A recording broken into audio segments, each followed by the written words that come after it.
Hi guys, hope you're all well. I'm just going to do a really quick video on something that came up in some of my self-defense stuff that I was talking about. I was talking about the law in regards to self-defense in the UK, and I had a few people comment write in about a pistol, an air pistol that you can buy that is marketed throughout Europe as this self-defense tool, like a less lethal pistol.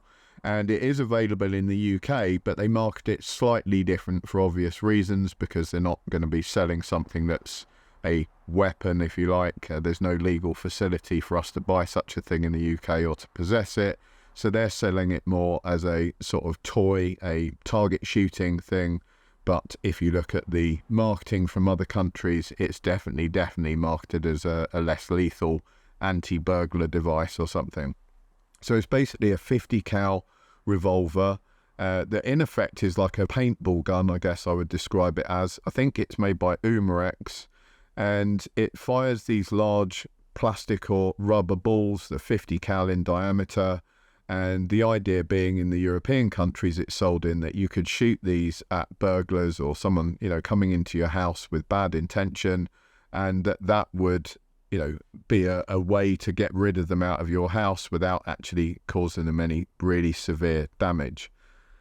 The first thing I would say, and this is coming from someone, look, I work for a company that makes less lethal products. We make them for police and military, so I'm not just a guy talking nonsense on the internet. That's part of my professional job.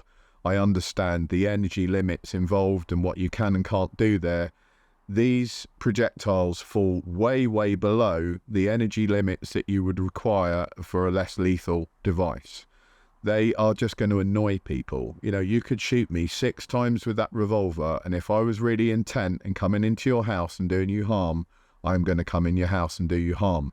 The only difference being, whereas before I might have been planning only to rob you as a bad guy, now I'm going to come in and you've annoyed me by shooting me with this stupid revolver. Now I'm going to beat you as well. So you're going to be basically buying into being significantly hurt when maybe you didn't have to.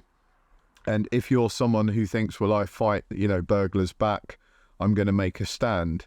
For God's sake, make a stand in a way that is actually going to make a difference. The body is a tough object, and blatting it with a few rubber balls that are going to cause some bruising and a bit of an ouchie are not the way I would deal with someone that was maybe going to kill me. So I just don't understand the use of those things. And people say, oh, yeah, it looks really scary though. I'm going to brandish it and kind of scare people out with its looks. A lot of the people that are breaking into your house frankly wouldn't care. They're probably going to be off their heads on drugs, and they're not going to look at that and think, oh my God, I'm going to run in the other direction. They're probably going to try and take it off you, or they may even pull out a weapon of their own and use it against you, because they might be armed with a pistol. And if you pull a pistol out, they're going to pull their pistol out. And the likelihood is their pistol will actually be a real pistol, which will work. So I would steer well clear of that. There's, as discussed in the other video, there's many things you can do to defend yourself in your own home that would be classed as completely reasonable in the UK and would be effective. And I would just urge people to look at the law, read the legislation, and understand what they can and can't do, and understand what the term reasonable is referring to. There are plenty of options for you to protect yourself in the UK, and the option I would absolutely avoid would be, shooting people with a bit of an ouchy plastic pellet. And I get people go, oh yeah, it really comes out fast, there's a lot of energy. Yeah, no one wants to be shot by that thing. But I guarantee you, if one of you said to me, I will pay you £2,000 and I will shoot you 6 times with that, then I would absolutely do that. And I've been shot with less lethal devices that are real. I've also been pepper sprayed. I've been CS gassed. I've had some novel irritant compounds used on me, all at work. I've been tasered, and I know what the difference is between something that really works and something that doesn't. And even some of the professional less lethal products on the market would not work on me. So it's a very borderline subject, less lethal, because you're basically wanting to do enough damage to stop someone who's really intent on hurting you, that means a significant amount of damage a lot of the time, but legally speaking, you're not trying to inflict so much damage that they can then come back and sue you, or worse still, you kill them and then you're looking at a significant charge and maybe a bit of a time in prison. So it's a strange one, and there's a very, very thin line between what works and what doesn't, and that 50 cal pistol definitely doesn't fall within that thin line. It doesn't come anywhere near it, guys, so avoid. Now, I've also heard people say, hey, well, I can get around all these problems. I'm going to put a ball bearing in this thing, or I'm going to use a different kind of projectile. I've made a heavier projectile out of whatever, lead, or, different substances. And I've found that, that comes out with a lot more kick to it.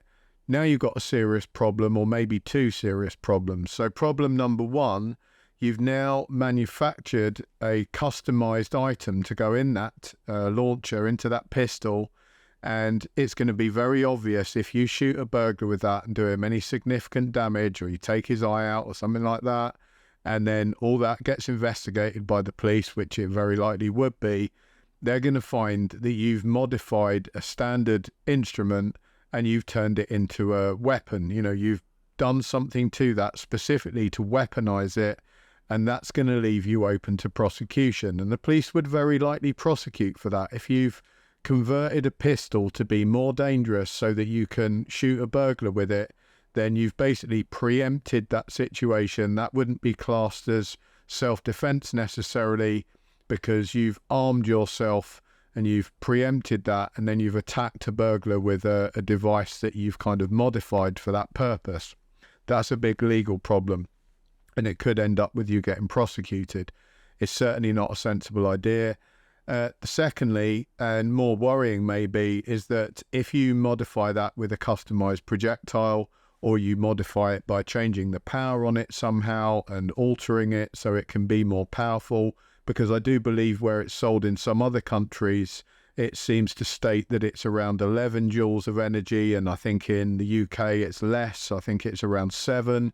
So if you're going to adapt that thing either by changing the projectile or changing the power output, then you're very, very likely to take it over and above the legal limit for an air pistol or an airsoft pistol in this country.